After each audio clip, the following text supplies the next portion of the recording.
guys, this is my very first experience on an electric motorcycle. This is a Zero FX. And the guy ahead of me is actually just a Zero owner who's going to show me some routes here to have some fun with this bike.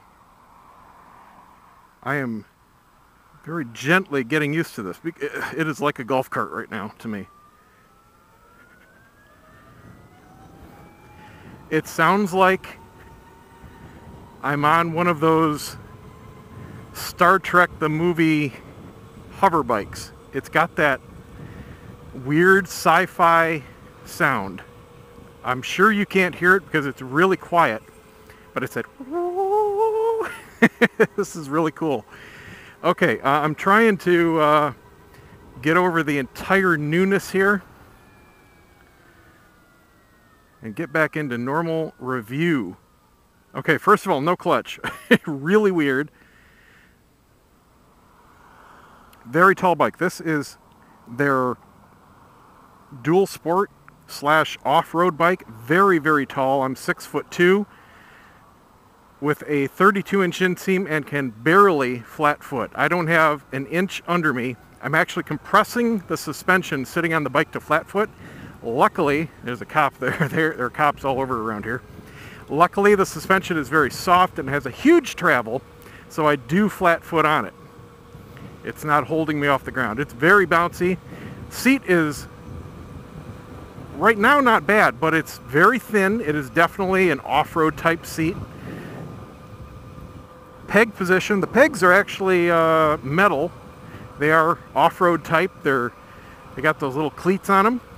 They're not rounded, they're flat. And I have no shifter, so my left foot is just sitting there comfortably on the peg or stand or whatever you call it. Normal rear brake.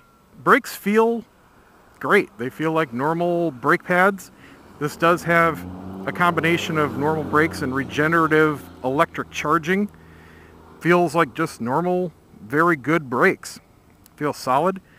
Obviously, zero movement, zero, even though it's a brand name, zero vibration. It just sits here. It's in eco mode. I'm going to put it in sport, which gives you linear throttle control. The eco was pretty soft there off the beginning, and that's why I was trying to, get going a little slow, because it wasn't engaging exactly when you twisted the throttle, so it was a slow roll on. Sport is just straight. They do have a custom, and Zero has apps for all their bikes. If you connect your phone, you can program everything about the bike. You can make it a dashboard, stick it on your handlebars. You can put in custom throttle responses. Oh, there we go. That's a hell of a lot better. That is like I was expecting, normal linear motorcycle throttle response. Yeah, that's perfect. It does have actually a little vibration, but it's not like an engine vibration. I feel the electric motor. It's kind of like a grinding. Kind of like the brakes are dragging. It's that kind of feel. And actually, I may be feeling the brakes dragging a little bit. But that's the only feeling I have through the bike, and it's mostly through the seat because it's coming through the frame. It's just that little bit of dragging sensation. But it's not translating into any kind of dragging performance, don't get me wrong. But it's not like you're sitting in a chair playing a video game and you have no sensation. I feel the brakes here. I'm on them, just like any other bike, like I'm in neutral, coasting to a stop with the brakes. I feel the pads. I feel the tires, probably more than anything, because these are kind of knobby tires. They're not smooth sport tires. That's what I'm feeling more than anything, just going down the road. Very good steering feel. Now, I don't have a lot of experience with dual sports, so I don't know what effect this very large set of wheels has on the bike compared to a sport bike. But it's handling just like any other small motorcycle. Very, very light steering. It feels like the engine's missing as far as the weight. It's weird. I can tell that this center of gravity is a little high, but not compared to any other motorcycle. I'm talking about for them. it just feels like because I'm so far off the ground because of the suspension that it's up there. But it really does feel like something's missing. It has that weird balance. Not in a bad way. It's just, you know, the guy said something during the presentation that resonated. He says it feels more like a bicycle. That's exactly what I'm thinking. It has the feeling of being a heavy bicycle rather than a light motorcycle. It's on that side of the spectrum. Bars are very nice. They're on the thin side. They're not chunky like a cruiser. And they're pretty wide. They've got a little bit of an odd twist to them. I would imagine that I could adjust it a little bit better if I twisted them down a little bit. They're kind of at a weird up angle for me. I would prefer them a little flatter. But you could easily just loosen these up and twist it, just like a BMX bike, you know? No big deal there. It's got adjustable suspension. Seems to be adjusted pretty good. It's a little bouncy. I got a little bit of a pogo going on, but I'm 250 pounds, remember, so this is, I guarantee, not set up for my weight. Alright, now performance-wise, I have not goosed this yet. I'm really still getting a feel for the overall throttle response. I don't even know what percentage throttle I'm at. It doesn't have any kind of tachometer. It has an output bar. I obviously can't put it into neutral.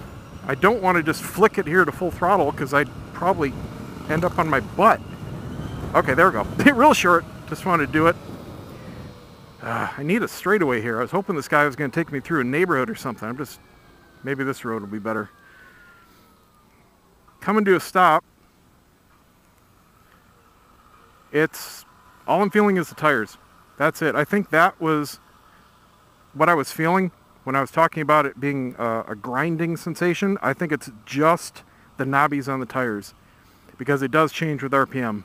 So it would have to be that or the bearings, because the motor isn't going when I'm coasting like that. Good turn signals, a little on the small side, but they feel solid enough. Don't quite feel like top Japanese quality, but not bad. Grips, I don't know if this is standard for dual sport, but they're a little small. They've got these little nubs. I can feel it through my gloves. Not that comfortable for me being a street rider. Maybe the other models will be different. I'm going to test ride those and we'll see. All right, I'm going to give it some power here. Not bad. It's not ripping me off the back of the seat or anything. But it goes immediately. That's cool. There's absolutely no wind-up. It does sort of want to lift the wheel. I can feel the suspension opening up a little bit. It's not taking the wheel off the ground. Nice Connie for sale there. You know, it's not popping it up in the air. Not like popping the clutch on a regular bike or anything. Now, it might do something different from a stoplight. We'll see. Next time I stop here, I'll give it a goose. See what happens. Now, this is their lowest end bike. This does have the dual batteries in, so it's maxed out, it's optioned out. But this is the lowest power model they offer, the most inexpensive model, about $9 grand or so. Very smooth riding. Aside from the tires, I mean, I'm just rolling down the street like I would be coasting on a normal street bike with the clutch in. That's exactly what it feels like. Very neutral. Comfortable suspension. It's soaking up the bumps well enough. Okay, now I'm going to goose it here.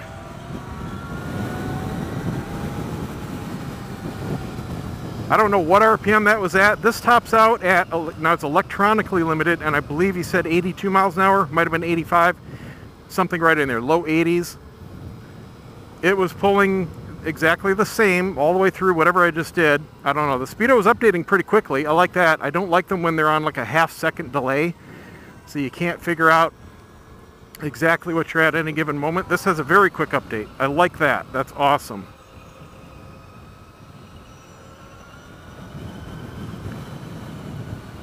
Nice turn in. Very light. A lot of nosedive on the front brake, but controllable. Totally expected for a dual sport off-road kind of bike anyway. The sound is obviously very quiet. I can barely hear it over the wind noise in my helmet. Now there's no fairing or windscreen or anything. Nice cooling air. This is an air-cooled electric motor. There's no cooling system at all. There's no pump. So there's nothing to wear out. There's nothing to maintain. Come on, dude. You don't work for the company. Open it up. Let's go. This is why I like doing rides alone. I really don't care for riding behind somebody.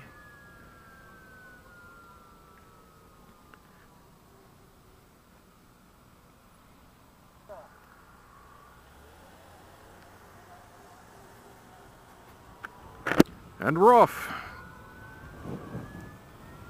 Oh man, that was weird. I heard his electric drivetrain. I thought it was a fire truck. Kind of sounded like a siren just for a second there. So we were talking at the light there. I asked him what model he has. He has the S, which is the base model sport bike, kind of their standard model. And he test drove the SR and he said he wants one now. It's got the extra range and power. He said he's never ridden the one I'm on right now.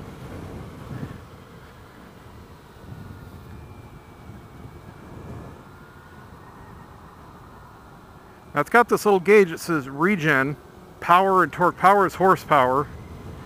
Oh, got my turn signal on there. I tell you, I cannot see the turn signal lights with this cable in the way. I don't know what the heck this stupid cable is, but it looks like it's to the front brake or something. That is not good. It just looks completely out of place hanging there.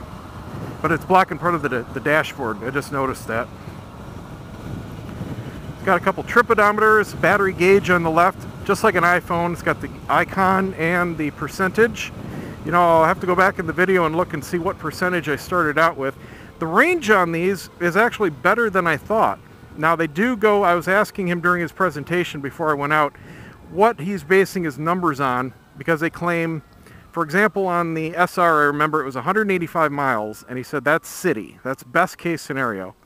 Well, I said, what are you calling city? And he quoted, I believe it was 50 or 55 miles an hour, and then he was calling highway 70. Well, around here, highway is 90, and city is 65, 70.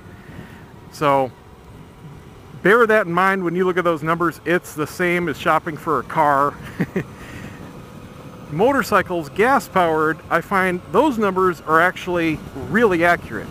If they say on a website that a motorcycle gets 40 miles to the gallon, you can count on it getting at least 38. It's not like a car where if they say it gets 24, you're getting 18. So on these, it depends on exactly how you're riding if those numbers are going to be accurate. I noticed it just dropped down a percentage. I didn't see where it started at 86, but this one definitely has the lowest range of the bunch. I think he said this one would get from here to Tampa and back, so I could barely, if I bought this, get it home. Put it that way. Bear that in mind too, you know, if you're buying one of these, if you're living quite a distance away from the dealer, which I would imagine a lot of people are, you might have to trailer it home, because it does take over 10 hours to recharge, plugging it back into the wall. There is an optional few $100 quick charger, which cuts that, it's 5 times faster. So definitely worth it, but it is an option. By default, they literally plug into your wall outlet. Nothing needed special, just an electric extension cord, and that's it. But a very long charge time. Default, I think he said, is 1.5 amps for the recharge, and the quick charger is, I think he said 5. So pretty much like an iPhone. Very nice zippy response around town here, just changing lanes, accelerating. I really dig not shifting. I haven't even thought about it. Just pulling away that first time, I thought about it because my left foot didn't have to do anything, but I'm completely used to it. Now, maybe it's because when the wife and I visit my parents every Thanksgiving, we usually have fun on the golf cart. So, you know, I'm used to RC cars and drones and golf cart. I'm used to electric vehicles in general. So I'm used to just having a throttle, 0 to 100%. So it's not a completely foreign concept to me. And I really don't have a problem driving just about any vehicles. Let's go over the controls here. All you really have is the throttle, your buttons, your front brake lever. The front brake lever is solid as a rock. It's actually really nice. I don't see it with any kind of adjustment, but it is in a good position for my fingers. Very light feel. And there's no wobble. I like it. Switches feel good. Nothing extraordinary about them. They don't feel cheap. They look good. They look like standard Japanese production buttons. Nothing out of the ordinary. I would pass them for Suzuki or Yamaha or Kawasaki any day. Got a slide switch here for your brights, and it looks like a flash to pass trigger button on the left. Mode button here, which goes between your economy, your sport, and your custom. And your horn. I don't want to beep it because he'll think I'm beeping at him. It's probably just a little meep meep like every other bike on the planet. Yeah, that percentage drops pretty quick. We're already down to 82 here. It's got a timer for your run time since last start, I would imagine. Now it doesn't have a fuel pump or anything, but it does have a electronic switch on the kickstand where the throttle doesn't work unless it's up. So pretty much like any bike, if you try to put it in gear with the kickstand down, it'll shut the engine off. So it does have that safety feature. He said that some people have had accidents where they're on the throttle just sitting there at a stop with the kickstand down, and they put it up without thinking, and they've got their hand moved on the throttle, and they go. So he said, watch out for that. That's just one of the common mistakes he said people are making. I'm not sure if I'm sold on the dual sport thing in general. The bike itself I'm digging, but I just don't think this kind of chassis is what I need, because I have absolutely nowhere off-road to go ever. I mean, nothing. There's no fields, there's no beach, there are no trails or anything that I would go on. There's nothing near me, period, besides private land or riding illegally. So I don't think this is anything I would ever buy unless I moved. But I could see this being very popular if you did have somewhere where you could take advantage of it. And that truck has no brake lights. I was kind of expecting it because he was getting really close to that car in front of him, but I mean the truck, not the rider here. And he kind of panic braked there for a second. Camera probably made it look different than it was, but he got kind of close. Mirrors are excellent. They are wide, and I can see behind me absolutely no problem. I see about half of the mirror is my arm, but it's this narrow part that's my arm. This bigger part is behind me and to the side. So they actually work. I would have no need to put different mirrors on. There's a little ruckus. Some people think those are scooters. No, they are ruckuses. Coming down to a stop here. I am just, when I was doing that stop, I wasn't using the brake. It has the regenerative braking. I'm not even putting my feet down. I'm 1 mile an hour. Excellent low speed stability, even with these knobby tires. Totally easy to balance on. You don't even have to think about it. Obviously, just a light bike. Get on it here. Now I was curious, is the faster you go, how far back are you twisting the throttle? That's kind of weird. I don't feel like I'm twisting the throttle back much farther the faster I go. It's almost like, I don't know, it's like, it's hard to describe. I would think that because it's linear, you would have to be twisting it farther to go faster. But as I apply more power to get faster, it seems like I can roll off to maintain the speed. So I don't feel like my wrist is hanging way down, like I'm pegging the throttle on my bike.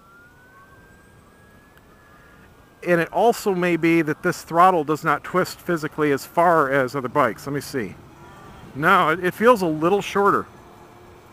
On most bikes, it feels like about a half turn of the grip to go from 0 to full. This feels like maybe a little over a quarter.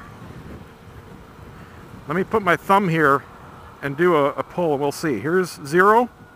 Yeah, look at that. Look how short that is. That's from 0 to full. It's only a quarter turn of the throttle. So I would imagine they did that because you don't have any gears, so your RPMs as you go faster keep getting higher, and that would just mean your wrist would be like this if you were pegged at full speed, and that's no good. So they did make that a heck. See, I'm going for the clutch. Total habit. They did make that throttle at least half as big as a normal bike. Look at this. 0 before I put my foot down. That's how well it balances, even with these knobby tires. All right, very cool. So there you go, guys. There's the base model. I got 3 more to do at least. I want to take out that police model. Oh, this is so cool in low speed. I mean, I'm putzing around here like it's a toy, lock to lock. So cool. Thanks for watching, guys. Check out the other reviews. Check out TwoWheelObsession.com. Don't forget to give me a thumbs up, and we'll see you next time.